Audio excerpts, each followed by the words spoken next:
Kalau orang sekarang baru bicara tentang mendirikan negara Islam, kalau saya sih sudah lewat ya, karena bapak saya kan orang yang betul-betul ya bersama Kahar Muzakar itu orang kedua ya setelah Kahar Muzakar. Loh, kok berani-beraninya kamu kirim anak perempuanmu pergi sekolah jauh-jauh? Apa kamu nggak takut kalau anak perempuanmu nanti hamil gitu kan? Ya orang boleh baru punya kemampuan intelektual, tapi orang nggak punya keberanian kayak saya kan. Ketika pembakaran masjid itu di dalamnya kan banyak Al-Quran itu berserakan ya, terbakar. Saya pikirin yang melakukannya ini kalau dia menyebut Muslim berarti dia hipokrit. Profesor Dr. Musdah Mulia, dialah cendekiawan muslimah pembela kaum lemah. Kiprahnya merentang dalam keseimbangan yang mengesankan antara intelektualisme dan aktivisme. Penulis ratusan buku keislaman dan peraih belasan penghargaan bergengsi nasional dan internasional ini gigih melakukan pendampingan bagi kaum minoritas dan marginal, kelompok rentan korban marginalisasi, perempuan korban kekerasan dalam rumah tangga, pengusiran kelompok-kelompok Syiah dan Ahmadiyah, serta masih banyak lagi. Musdah Mulia telah mewakafkan hidupnya untuk memuliakan dan membela nilai-nilai kemanusiaan universal. Dalam genggaman tangan Musdah Mulia, ajaran Islam memiliki satu tarikan nafas dengan perjuangan hak-hak asasi manusia. Lantas, apa yang membuat Musdah Mulia begitu berani menentang praktik-praktik intoleransi? Siapa inspirator utamanya?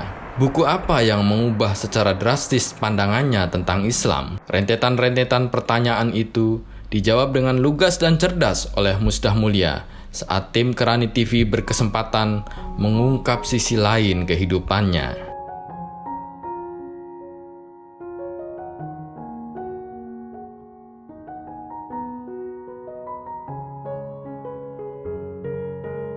Selain saya sangat menjunjung tinggi Rasulullah, saya juga menjunjung tinggi ibu saya. Tahu nggak, ibu saya itu orang pertama yang menekuni pendidikan di pesantren di desanya. Jadi ibu saya itu perempuan pertama yang berpendidikan pesantren. Jadi keluar dari desanya itu perjalanan tuh 2 hari sampai satu ada namanya kota Parepare, tempat di mana perguruan pesantren pertama untuk anak-anak perempuan. Sampai sejauh gitu loh ibu saya itu dikirim sama orang tuanya. Tapi yang saya kagum itu adalah nenek saya, kok sudah sampai ya pikirannya untuk mengirim anak perempuannya. Dan ketika ibu saya dikirim pergi ke pesantren, kan itu jauh ya, orang sekampung itu menyalahkan nenek saya loh. Nenek dia bilang begini kan, loh kok berani-beraninya kamu kirim anak perempuanmu pergi sekolah jauh-jauh? Apa kamu nggak takut kalau anak perempuanmu nanti hamil gitu kan? Zaman dulu kan masih bahasanya kan begitu. Tahu nggak apa jawaban nenek saya?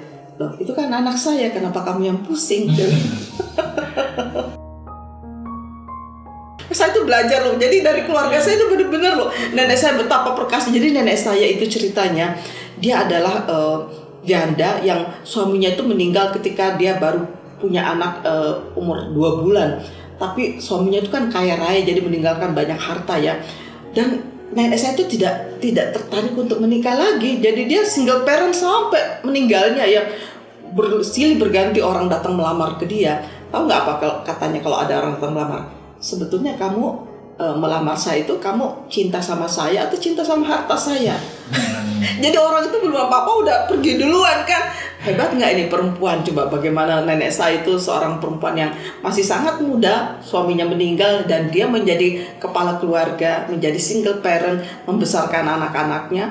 Dan bukan hanya itu, dia jadi pedagang antar kota. Karena apa? Dia kan punya sawah yang luas ya, jadi kalau sudah panen itu wah dia bisa keliling sampai ke Aceh ya. Tapi dia bukannya jualan, tetapi dia ya untuk keliling untuk bersenang-senang gitu, mengunjungin keluarganya kayak traveling gitu, karena dia sudah panennya berhasil. Hebat juga ya pada zaman itu ya, nenek saya pemberani kayak gitu. Coba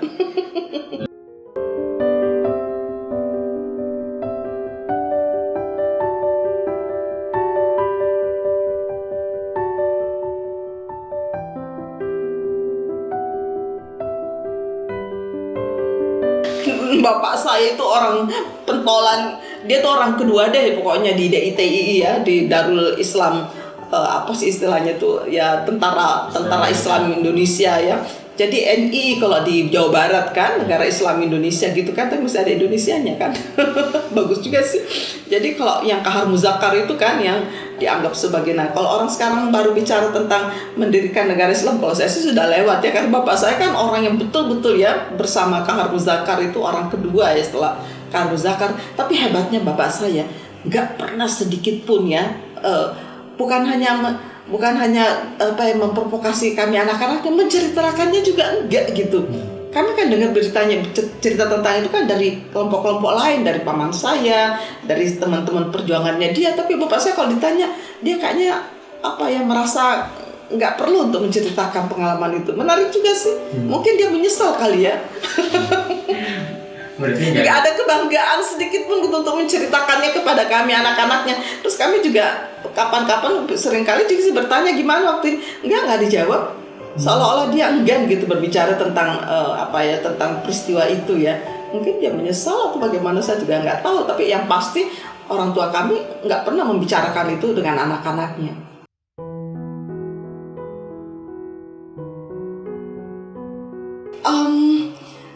Sebetulnya sih waktu kecil itu saya kepingin menjadi dokter ya, kepingin banget gitu. Tapi kan karena saya waktu itu pendidikannya di pesantren, dan dulu di zaman saya orang dari pesantren itu belum bisa passing over gitu ya, pindah jurusan. Sekarang kan karena upaya-upaya untuk modernisasi pendidikan pesantren ya, sekarang semuanya terbuka kesempatan yang luas seperti itu kan. Jadi alhamdulillah sih ini kan berkat pembangunan di Indonesia, bahwa pendidikan agama itu nggak boleh dibatasi hanya di lingkungan agama saja. Jadi berdirilah dari IAIN menjadi UIN gitu kan. Nah yang dari UIN kemudian boleh menerima dari semuanya, bahkan dari SMA, dari manapun. Zaman saya nggak bisa. Jadi karena itu ya mungkin jadi dulu saya kalau melihat figur dokter itu sangat sangat terinspirasi. Tapi buat saya sekarang ya bukan hanya, ya mungkin Tuhan menghendaki saya menjadi dokter, tapi bukan dokter medis ya, tetapi dokter masyarakat.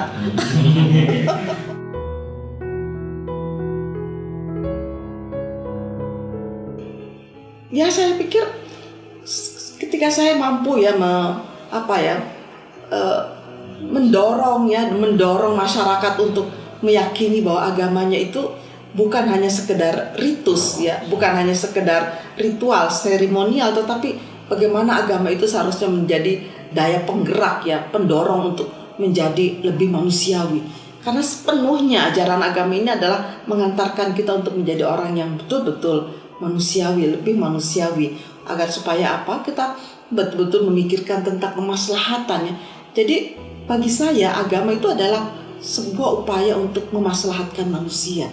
Ini loh yang saya selalu, dan saya melihat ya alhamdulillah sih, meskipun tantangan di mana-mana terjadi, tapi cukup banyak ya generasi milenial yang kemudian lalu terbangun ya kesadarannya untuk membangun literasi dan membangun pemahaman keagamaan yang lebih mengedepankan spiritualitas.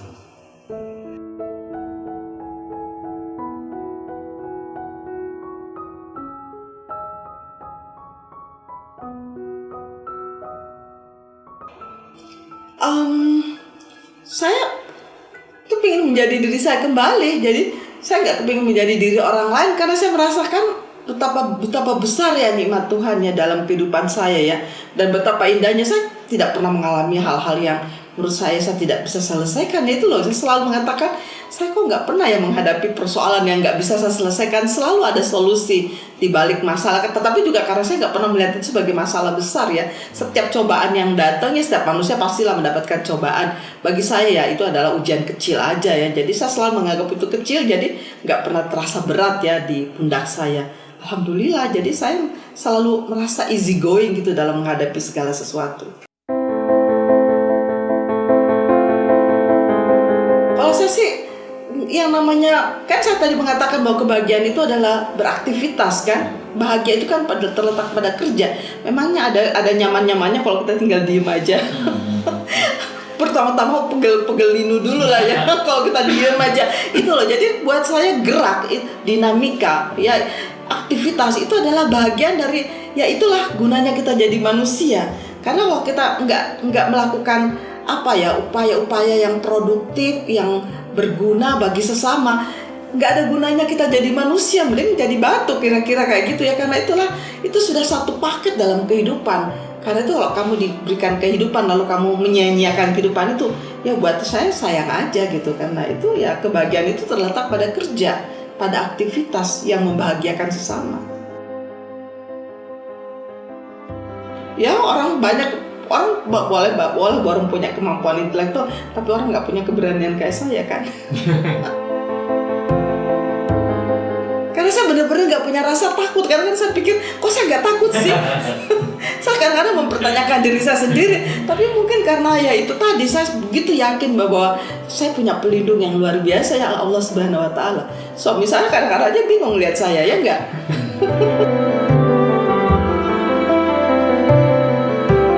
Kalau saya nggak bisa memberikan solusi bagi orang lain ya, karena kalau saya melihat orang lain itu mengalami diskriminasi, mengalami kekerasan, ya itu juga saya tuh nggak perlu menjadi orang yang pernah mengalami KDRT misalnya untuk bisa berempati kepada orang-orang yang mengalami kekerasan. Nggak perlu ngelihat orang saja atau mendengarkan keluhan orang lain, mendengarkan pengalaman orang lain, itu sudah sangat mengoyak-ngoyak hati saya.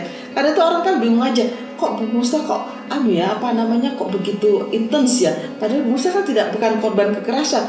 Loh, kita nggak mesti harus menjadi korban kekerasan untuk bisa berempati kepada mereka yang menjadi korban. Terus terang deh, kadang-kadang saya pikir, apa kita harus mengalami diperkosa dulu baru kita punya empati kepada orang yang korban perkosaan? No. Ya karena itu bagaimana membangun empati dengan menghayati pengalaman orang lain. Saya tuh kalau udah mengadvokasi misalnya ya kelompok-kelompok minoritas ya seperti Ahmadiyah, Syiah, non-Muslim, itu saya bisa merasakan, ya Allah sedih banget. Gimana ya kalau saya misalnya dalam posisi seperti itu? Gimana kok orang beragama aja kok susah gitu ya? Aduh gimana gitu rasanya. Saya bisa merasakan sedihnya itu loh. Jadi orang kan suka bingung, Bu Musa ngapain sih? Kadang-kadang orang suka bingung tuh ngeliat saya betapa saya itu benar-benar nggak bisa makan kalau dengerin bagaimana kelompok-kelompok lain minoritas ditindas lagi kan, jadi double gitu ya penderitaannya. Bagi orang lain sih mungkin nggak masalah, tapi bagi saya itu benar-benar membuat saya itu betul-betul merasa menderita sekali. Saya bisa merasakan penderitaan para korban. Nah itu waktu penyerangan terhadap Ahmadiyah di Kuningan ya, bagaimana itu masjidnya itu dibakar, lalu ketika pembakaran masjid itu di dalamnya kan banyak Al-Quran itu berserakan ya, terbakar. Saya pikir yang melakukannya ini kalau dia menyebut Muslim berarti dia hipokrit ya, karena yang dia bakar itu kan kitab suci. Iya, sedih juga saya melihatnya.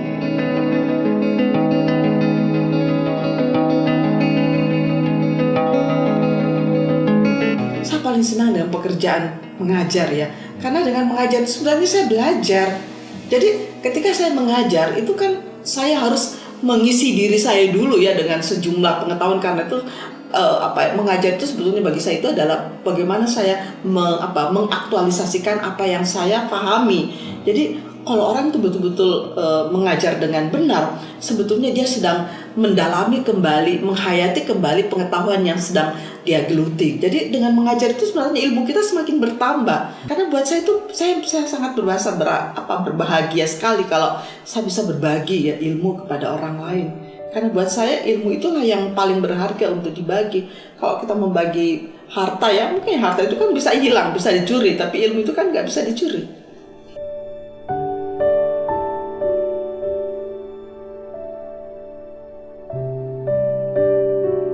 Saya punya banyak inspirator ya dalam penulisan ya. Saya punya orang-orang seperti, kalau di Indonesia itu ada Gus Dur, ada Buya Syafi'i Ma'arif, ya ada Cak Nur yang betul-betul menulis itu untuk kemanusiaan. Jadi dia bukan menulis untuk kepentingan politik ya, untuk kepentingan dapat jabatan ya. Jadi orang-orang seperti ini sangat buat saya sangat sangat memberikan inspirasi. Nah kalau misalnya perempuan itu saya melihat tulisan-tulisan seperti Annemarie Schimmel yang filosof sufi perempuan itu kan hebat sekali kan tulisan-tulisannya. My soul is woman. Dia bilang jiwa saya ini perempuan. Bahkan dia menganggap Tuhan itu juga perempuan ya dalam pikiran dia. Ya nggak apa-apa, menurut saya sih emang begitu. Ya boleh-boleh saja kita memandang Tuhan itu adalah feminin ya.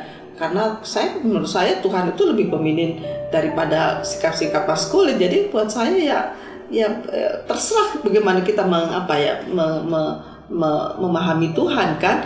Nah dalam konteks ini ya saya pikir banyak penulis-penulis yang produktif, tapi persoalannya adalah apakah dia menulis benar-benar untuk kemanusiaan itu loh. Jadi kita kan bisa melihat dari karya-karyanya.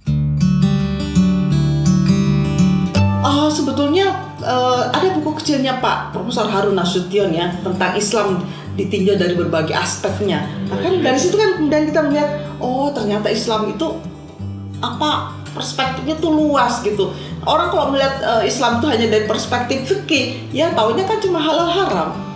Sempit banget gitu ya, padahal ada aspek mistisisme, ada aspek sejarah, ada aspek kebudayaan, ada aspek peranata sosial ya. Karena itu jadi seorang muslim tolong deh buka perspektifnya sehingga lebih luas, sehingga tidak melihat Islam itu hanya dalam dalam perspektif kalau nggak halal haram halal. Jadi orang kok beragama kok cuma urusannya halal haram ya. Jadi nggak menyelesaikan apa-apa kan.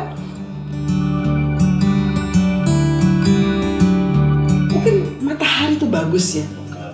Ya karena dia memberikan cahaya kepada siapapun, nggak pilih bulu kan.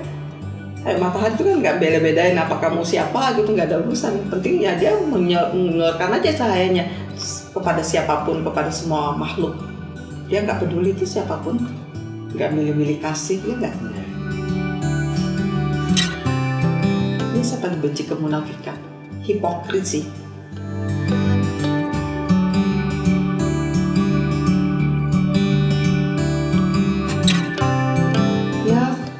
Karena saya nggak hidup lebih awal ya, sehingga saya bisa bertemu Rasul gitu.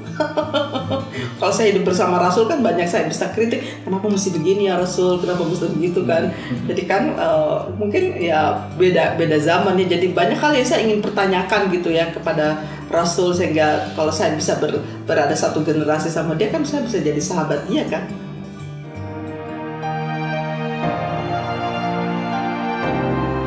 Hidup itu cuma sekali, karena itu jadikan hidup itu penuh dengan makna.